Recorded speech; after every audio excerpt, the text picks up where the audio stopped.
하나님께서 오늘 읽어 주신 말씀은 시편 23편 2절에서 3절까지 말씀입니다.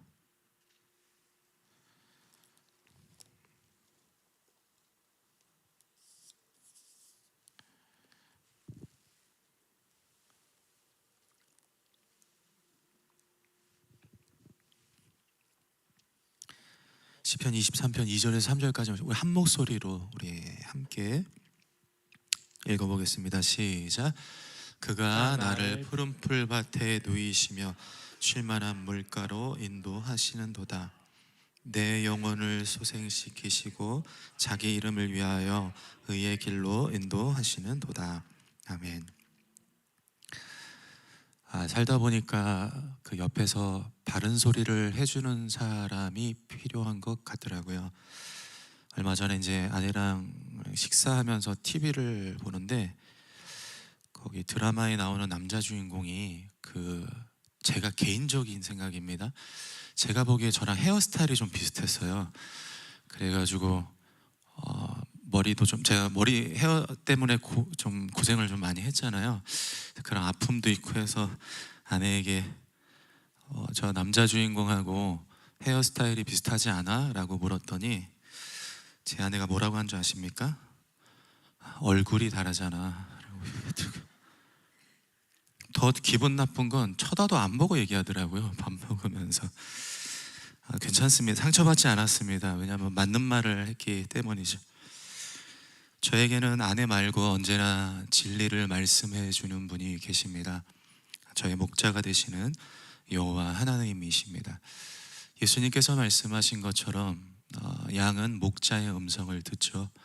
그처럼 언제나 제 마음 가운데 제가 곁길로 나아가면 바른 길을 제안해 주시고 또 제가 힘들고 지칠 때 위로해 주시는 하나님의 음성이 들립니다.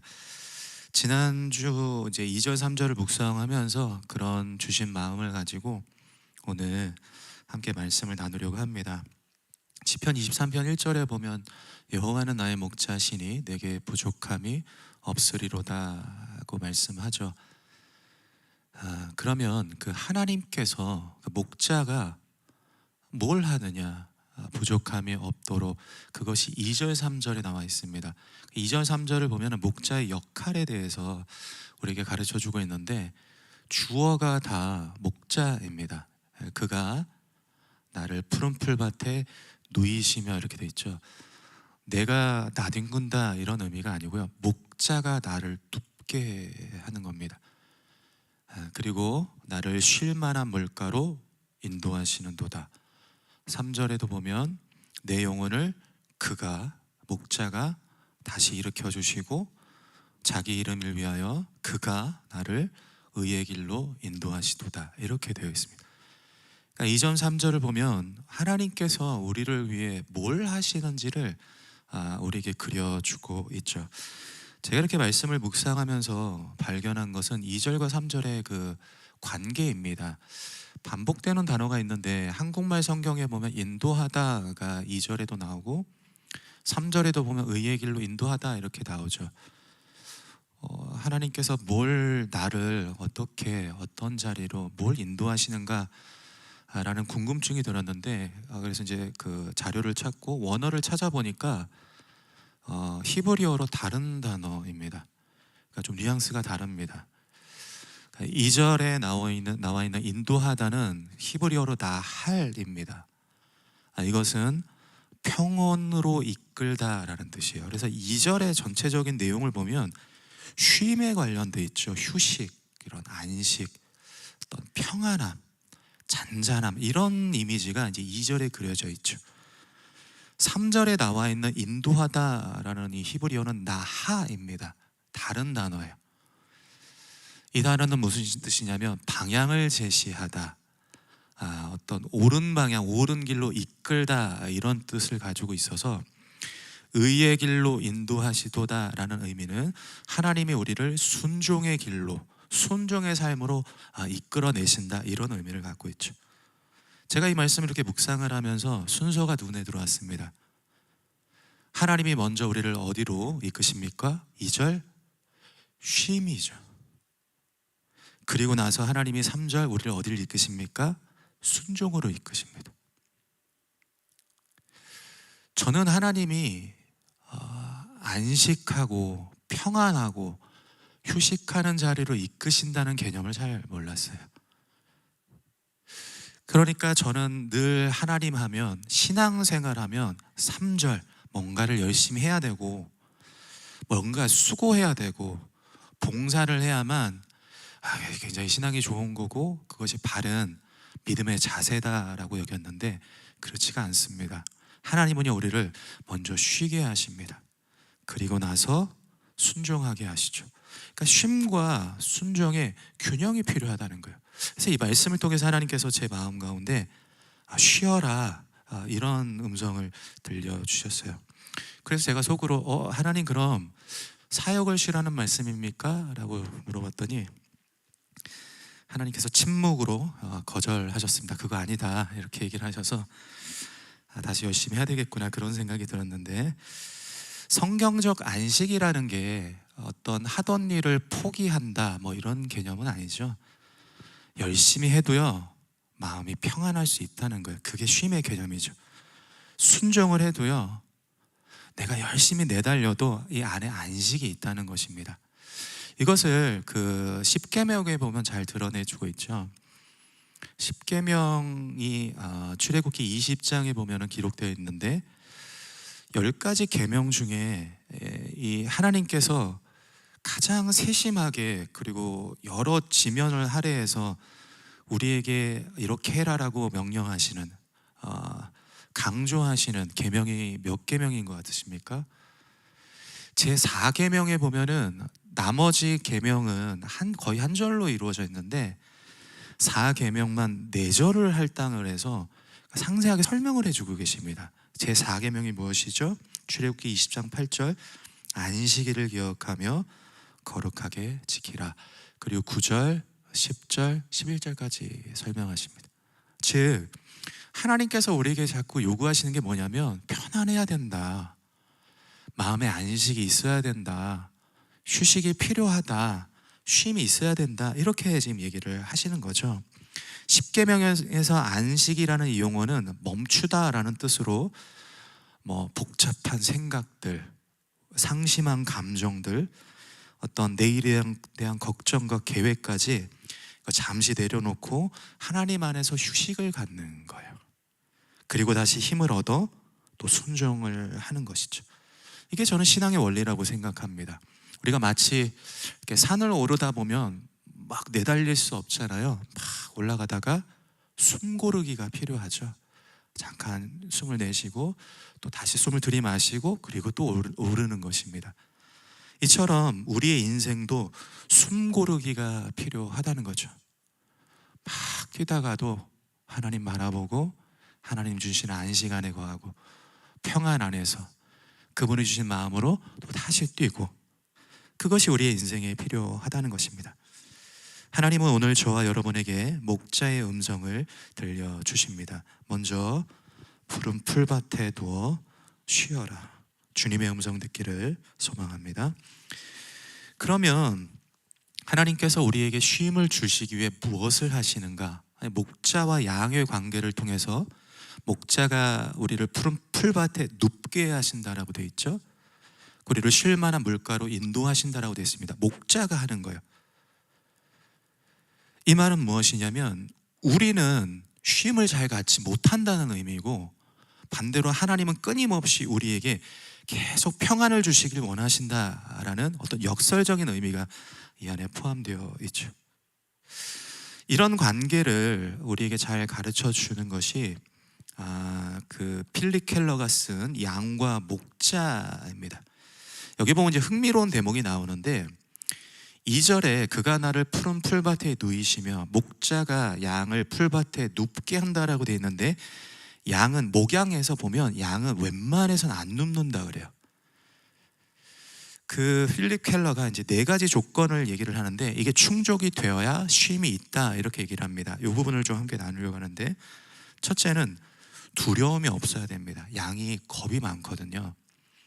맹수의 울음소리가 이 스토리가 들리거나 혹은 심지어 이렇게 시냇물이 흐를 때 시냇물 소리도 무서워가지고요 물을 못 마신다고 합니다. 시냇가에 있으면 양들이 막 언줄부절 못하고 막 이리저리 막 뛰어다닌다고 하더라고요. 그래서 이제 양은 목자에게 안심을 주기 위해, 특별히 이제 물을 마시기 위해 어떻게 하냐면, 시냇가가 있으면 옆으로 이렇게 수로를 내서, 이렇게 흙을 파서 수로를 내서 이쪽에 물을 이제 가둡니다. 그러면 양들이 거기에 와서 이제 물을 마시는 거예요. 2절에 보면 쉴 만한 물가라고 되어 있죠. 이게 그 의미입니다. 쉴 만한 이렇게 되어 있는데, 히브리어 보면 잔잔한, 고요한, 평안한 물가예요. 목자가 양을 안심시키고 두려워하지 마라, 물을 마셔라, 놀라지 마, 그리고 이 풀밭에 누워라, 이렇게 하는 거죠. 하나님이 우리를 다루시는 방법이 바로 이와 같다는 것입니다. 우리는 두려움이 많아요. 특히 이제 불안합니다. 불확실성 속에 살아가고 있기 때문에 내일 당장 어떤 일이 일어날지 모르는 이 불안감이 우리로 하여금 안식을 갖지 못하게 한다는 것이죠. 그래서 잠을 잘 못 이룹니다. 맥스 루케이도가 쓴 짐은 가볍게 라는 책에 보면 불면증 때문에 매년 93조 원이라는 이 어마어마한 생산 비용이 낭비된다라고 하죠. 그런 우리의 인생의 여정 가운데 하나님께서 목자가 되신다는 건 무슨 의미입니까? 우리 안에 두렵고 떨리고 겁이 나고 불안하게 하는 이 마음을 하나님께서 잠잠하게 하신다는 거예요. 그래서 성경의 창세기부터 요한계시록까지 하나님께서 가장 많이 하신 명령이 두려워하지 말라죠.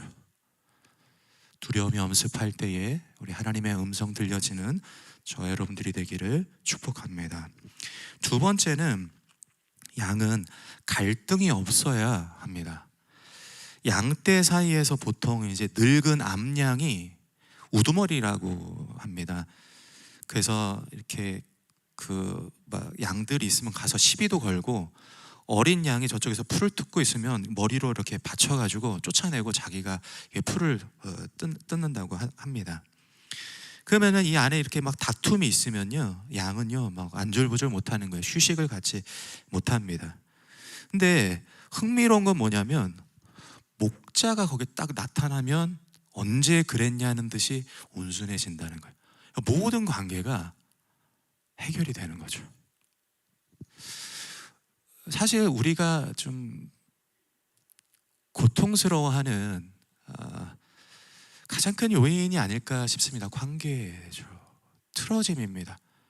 항상 보면은 누구 때문에 힘들어요, 누가 나를 괴롭혀요, 누가 저의 마음을 아프게 해요, 누가 나를 무시하는 것 같아요. 그런 게 우리 안에 있죠. 별거 아닌 것도 그래요. 제가 교육자 전도사가 되고 얼마 안 있어서 있었던 일인데, 이제 다른 교회 부임해서 갔는데, 그래서 중고등부 사역을 맡았습니다. 근데 거기 청년들 있죠. 청년들하고도 좀 친하게 지내고 싶어서 인사를 그냥 꾸벅꾸벅 했죠. 나이대가 또 비슷하고 하니까. 근데 그 중에 한 청년이 인사를 안 받는 거예요.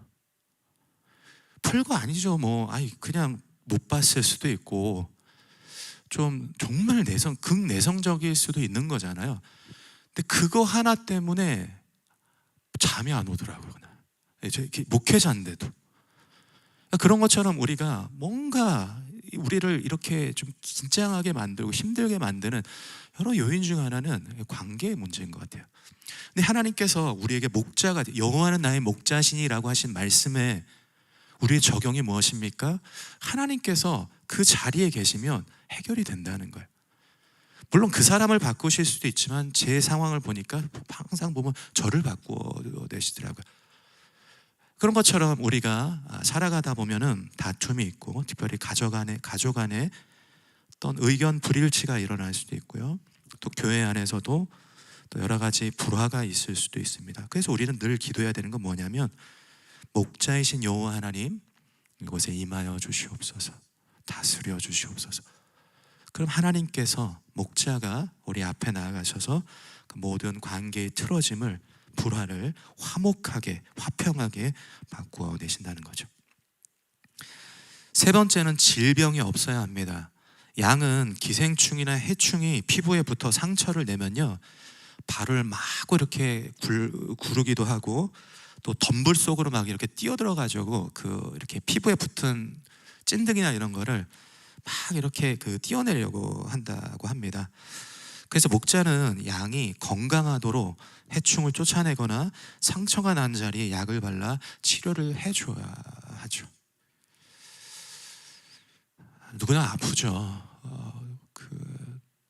제가 이제 찬양 유튜브 이렇게 찬양들을 듣고 하는데 거기에 달리는 댓글들에 보면은 아픈 사연이 많더라고요. 기도 요청을 하면서 치매 진행 속도가 빨라지는 할머니를 위해 기도해 달라고 하기도 했고, 다음날 수술을 앞두고 병실 앞에서 기도하고 있어요 이렇게 하신 분도 계셨고, 또 호스피스에 있는 어머니를 두고 이제 돌아오면서 눈물을 흘리는 분도 계셨고, 건강하던 아이가 갑자기 백혈병에 걸려 무너진 이 어머니의 기도도 그 안에 이제 담겨져 있습니다.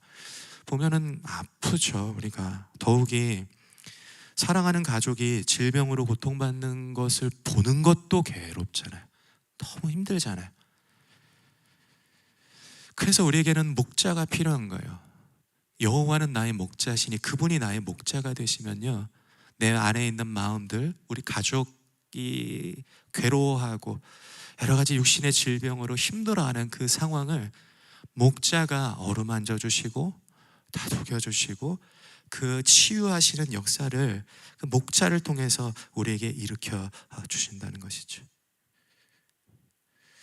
주님이 말씀하신 것처럼 네가 낫고자 하느냐라는 그 음성이, 하나님 내가 너무 힘듭니다, 내가 너무 지칩니다, 하나님 내 가족이 아픕니다 하는 그 자리 가운데 들려져서 내 주님 낫고자 합니다, 하나님 치유하여 주시옵소서 라고 우리가 하나님께 선언할 때에 하나님의 치유가, 하나님의 회복이 저 여러분들의 삶 가운데 나타나기를 예수님의 이름으로 축복합니다. 마지막 네 번째는 배고픔이 없어야 합니다. 양이 눕기 위해서는요, 배불러야 된대요. 그러니까 뭔가가 좀 부족하면은 이게 쉬지를 못하는 거죠. 이는 그가 푸른 풀밭에 누이시며라는 문구 안에 암시되어 있습니다. 이 원어로 보면요, 푸른이라는 뜻은 그 새싹이 돋아나는 목초지예요. 새싹이 중요합니다. 그러니까 싹이 이렇게 나는 거예요. 그러니까 목자가 양들을 푸른 풀밭에 이렇게 풀어놓는 것은 그 양이 목자를 통하여 이 연하고 부드러운 풀을 뜯어 먹고 소화가 잘 된 상태라는 거예요. 그래서 눕는 거죠. 우리가 살아가다 보면 결핍이 있습니다. 부족한 것이 있죠. 내가 조금만 있으면. 그래서 우리를 긴장하게 하고 또 우리를 힘들게 하는 그런 상황들이 찾아옵니다. 그러나 하나님께서 우리에게 목자가 되시면 채워주신다는 것이죠. 우리의 부족함을 넉넉하게 하신다는 것입니다. 그러나 때론 그렇지 않더라 하더라도 하나님께서는 우리 안에 지금 내가 가지고 있는 것들로 자족하게 하셔서, 만족하게 하셔서 내가 부족함이 없으리로다라는 믿음의 고백을 하게 하신다는 것입니다. 이처럼 양의 관계를 통하여 우리 스스로를 되돌아보게 됩니다. 우리는 두려움이 있고 갈등이 있고 질병이 있고 결핍이 있습니다. 여호와가 우리가 목자가 되신다면 이 문제를 여호와께서 다루어 주신다는 것이죠. 그러나 하나님은 여기에서 그치지 않습니다. 결국에는 우리로 하여금 근본적인 쉼, 궁극적인 안식으로 우리를 초대를 하십니다. 우리가 이상 나눴던 두려움, 갈등, 질병, 결핍의 문제가 있지만 이런 장애들은 깊은 그 문제의 뿌리를 받고 있어요. 하나의 문제를 뿌리를 받고 있습니다. 이를 구약 성경에서는 묶여있다라는 표현을 씁니다. 어딘가에 묶여있는 거예요. 특별히 이거를 그 십계명 의 맥락에서 살펴보면 종이라는 단어를 표현을 씁니다. 이것을 우리식으로 표현하면 죄죠. 여기에 우리가 모든 게 다 묶여있기 때문에 우리가 자유롭지 못한 거고요, 죄에 우리가 종되어 있기 때문에 우리가 늘 불안하고 불안정하게 살아가는 것이죠. 근데 하나님이 우리가 목자가 되시기 때문에 이 근본적인 문제를 해결해 주시는 것이죠. 십계명을 다시 한번 가보겠습니다. 십계명이 성경에 보면 딱 두 군데 나오는데 출애굽기 20장하고 신명기 5장입니다. 출애굽기 20장은 애굽에서 나온 출애굽 1세대 부모 세대에게 주신 말씀이고요. 신명기는 이후로 40여 년 흐른 이후에 모압 평지에서 자녀 세대에게 하나님께서 이렇게 말씀하셨다라고 모세가 설교한 내용을 묶은 책이 신명기입니다. 그러니까 신명기에 나와 있는 걸 좀 더 상세하게 설명을 해요. 신명기 5장 15절에 보면은 안식에 대해서 이렇게 말씀합니다. 제가 읽어드리겠습니다. 너는 기억하라. 내가 애굽 땅에서 종이 되었더니 내 하나님 여호와가 강한 손과 편팔로 거기서 너를 인도하여 내었나니 그러므로 내 하나님 여호와가 내게 명령하여 안식일을 지키라 하니라. 하나님께서요, 호칭도 여호와라고 되어 있죠. 지난 시간 설명드렸는데 여호와, 언약의 하나님, 구속의 하나님, 그 하나님께서 안식해라, 안식일을 지켜라 이 말씀만 주지 않았어요. 뒷부분만 있으면요 우리는 다 힘들 겁니다. 우리가 노력을 해서, 우리가 수고를 해서, 우리가 뭔가를 얻어서, 우리가 운동을 하거나 여행을 가거나 그런 것들을 통해서 내가 평안을 누려야지 라고 할 수 있는 거예요. 그런데 이 뒤에 안식하라 라고 하신 말씀이요, 이 원인과 결과의 구조로 되어 있어요. 그러므로 안식일을 지키라 라고 되어 있어요. 이게 결과입니다. 원인이 무엇입니까? 종되었던, 애굽의 땅에서 종되었던, 너희들이 죄에 묶여있던, 그래서 죄로 인하여 두려움과 갈등과 질병과 결핍에서 고통받았던 너희를 하나님께서 강한 팔로 이끌어내셨다. 여호와가 너희를 구원하여 내셨으니 너희가 안식할 수 있다, 이런 뜻인 거예요. 우리는 살아가다 보면 마음의 평강을 얻기 위해 많은 노력을 하죠. 어떤 분은 요가를 할지 모르겠어요. 어떤 분은 많은 것들을 폭식을 하면서 내가 만족감을 누려야지 할지 모르겠습니다.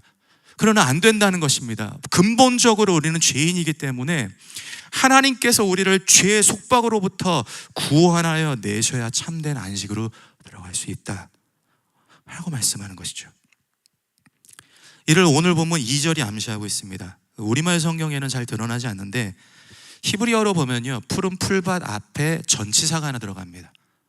in이라는 전치사입니다. 굉장히 중요한데요, in. 그래서 영어 성경에 보면 in green pastures라고 되어 있습니다. 푸른 풀밭 안에요, 안에. 하나님이, 목자가 되신 하나님이 우리를 어디로 이끄십니까? 푸른 넓게 펼쳐진 목초지가 아니고요, 푸른 풀밭 안이라는 영역인 거예요.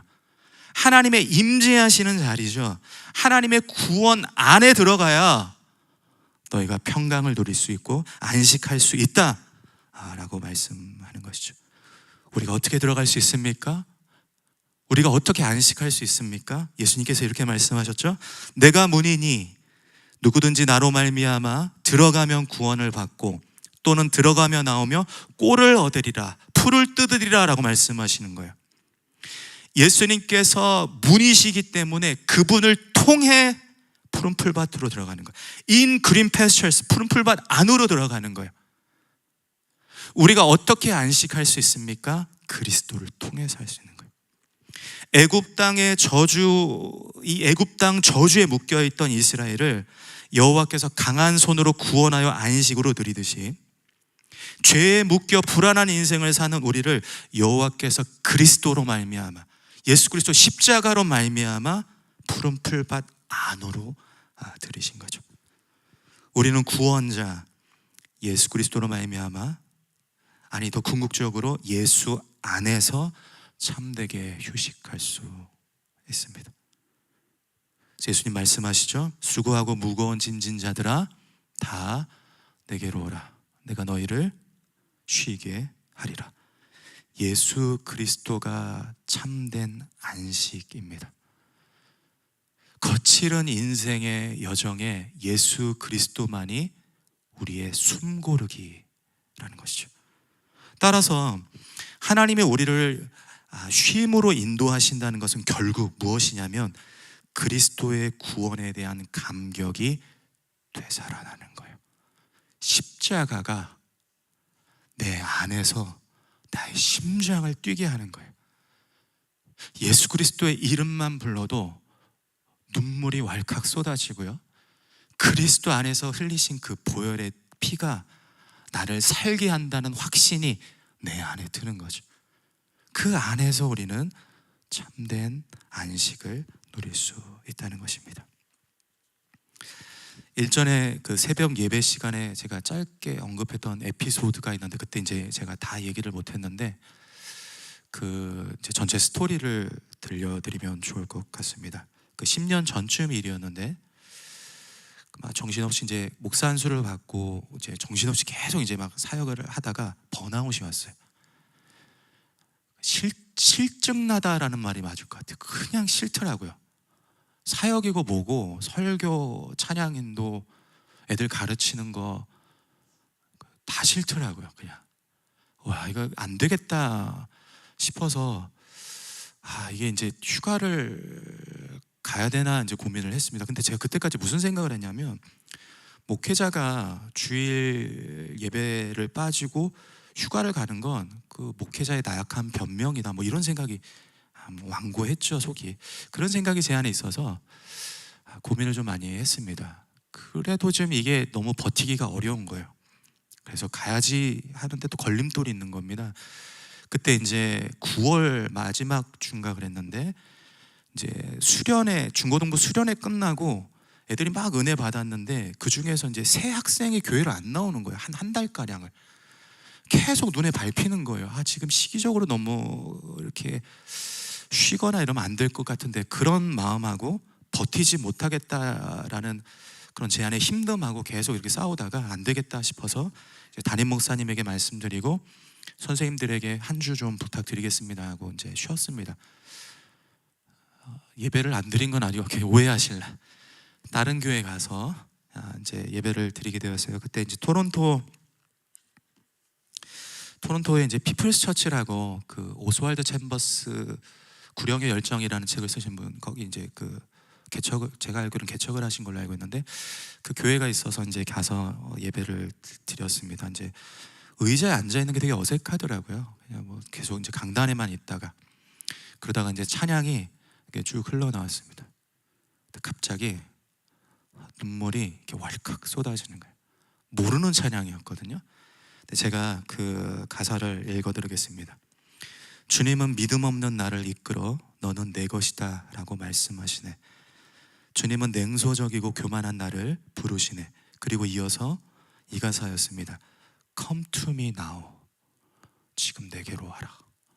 이게 제 심장을 쾅 치는 거예요.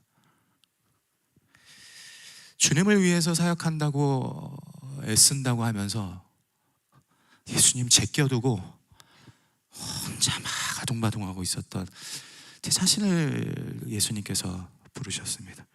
그리고 이어지는 가사가 이렇습니다. 하늘을 넓게 펼치신 그 하나님, 십자가에 못 박히신 그 하나님, 우리 모두를 부르시네. You're calling, you're calling, you're calling us to the cross. 나를 십자가로 부르시네. 잊고 있었던 은혜가 다시 찾아왔습니다. 구원의 감격이었죠.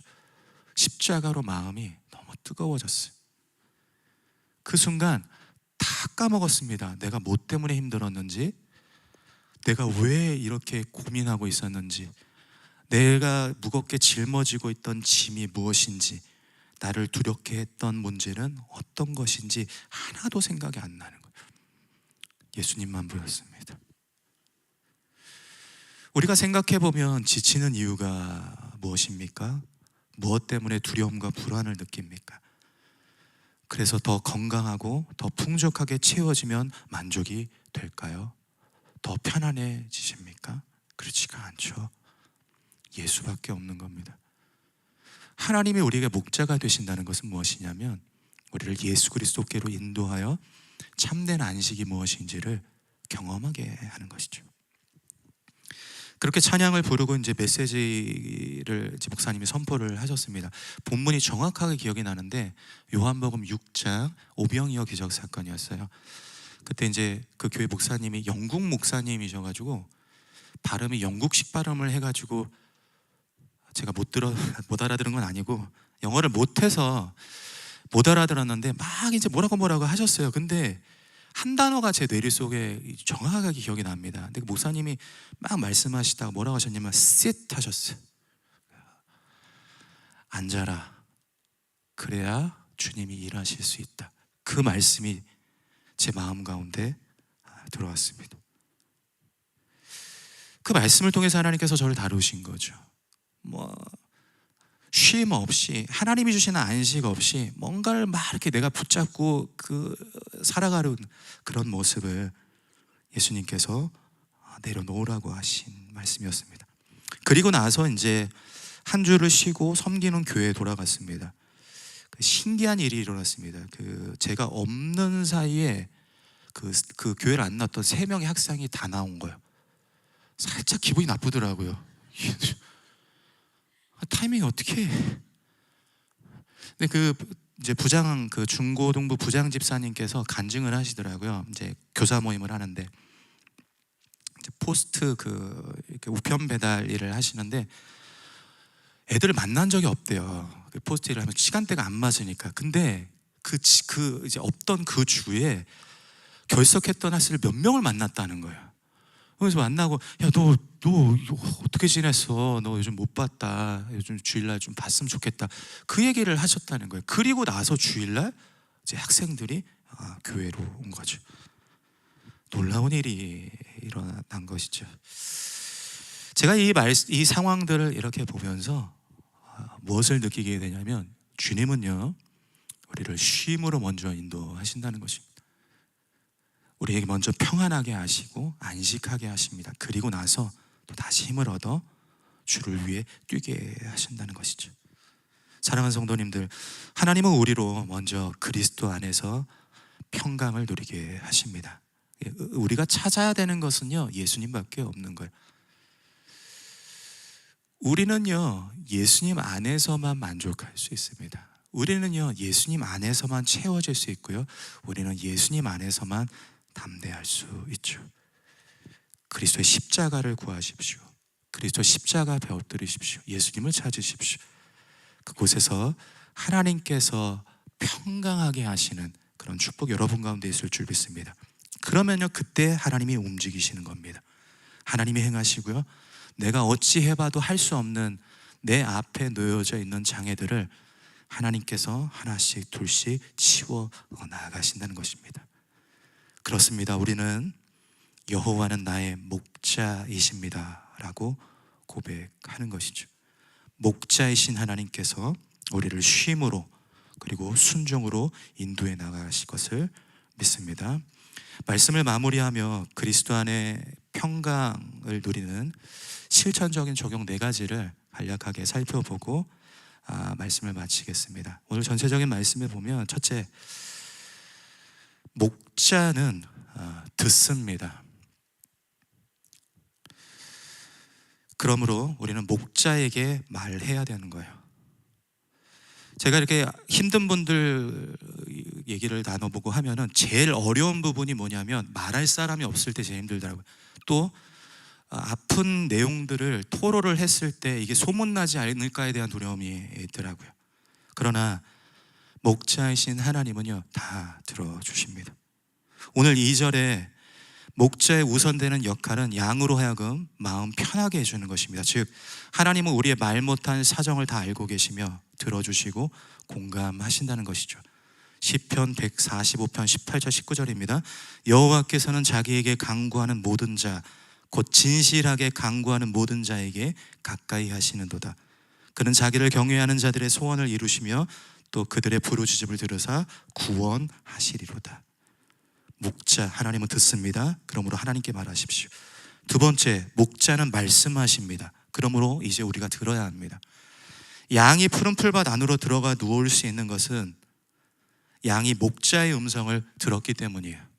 그런데 우리가 살아가다 보면 우리의 귀는요, 자꾸 세상적인 것에 귀를 기울이게 되죠. 사실 우리로 삶이 불안정하게 만드는 매체는요, 부정적인 언어입니다.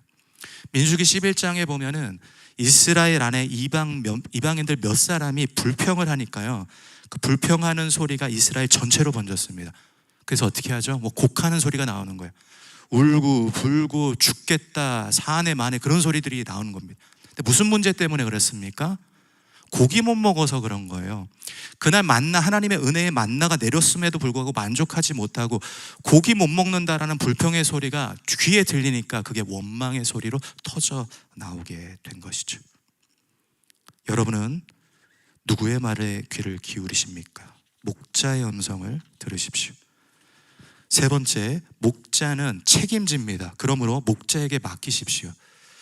2절의 모든 주체가 목자임을 기억해야 합니다. 양이 두려우면요, 목자가 담대하게 하고요, 양이 아프면 목자가 낫게 하고, 양이 배고프면 목자가 채워줍니다.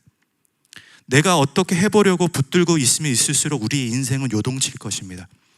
하지만 우리가 목자에게 맡기면 우리의 삶은 바람이 멈춘 호수처럼 잠잠하게 되죠.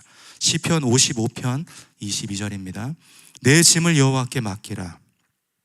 그가 너를 붙드시고 의인의 요동함을 영원히 허락하지 아니하시리로다. 목자는 책임집니다. 그러므로 우리의 문제를 목자에게 맡기십시오. 마지막 네 번째, 목자는 영원한 집으로 인도합니다. 목자는 영원한 집으로 인도해요. 우리가 하나님께 기도했는데, 하나님을 의지했는데 여전히 사랑하는 가족이 질병으로 고통스러울 수 있습니다. 내가 하나님께 기도했는데 하나님이 나의 목자시라고 선포했는데도 불구하고 밤잠을 설칠 수도 있어요. 여전히 사업이 어려울 수도 있습니다. 그러나 실망하지 마십시오. 오늘 말씀의 푸른 풀밭은요, 잠시예요. 여기 영원히 머무는 자리 아닙니다. 또 목자가 부르면 또 떠나야 되는 거예요. 결국엔 우리 어디로 향합니까? 6절의 영원한 거처를 향해 나아가죠. 우리가 이 땅에서 현실적인 위기가 해결되지 않는다 하더라도 언젠가 우리는 그곳에서 어그러진 삶이 제자리로 돌아오는 완벽한 회복을 보게 될 것입니다. 몸에서 작동을 멈춘 기관들이 정상으로 돌아올 것이고요, 안정을 위협하는 모든 위협과 공격이 사라질 것입니다. 누구와도 웃으며 교제할 수 있고 모든 자리에서 풍성하게 차고 넘치게 하시는 그 은혜를 우리는 그날 맛보게 될 것입니다. 그러므로 영원한 집으로 인도받는 그날까지 날마다 고백하십시오. 여호와는 나의 목자시니. 우리 찬양하고 기도하겠습니다.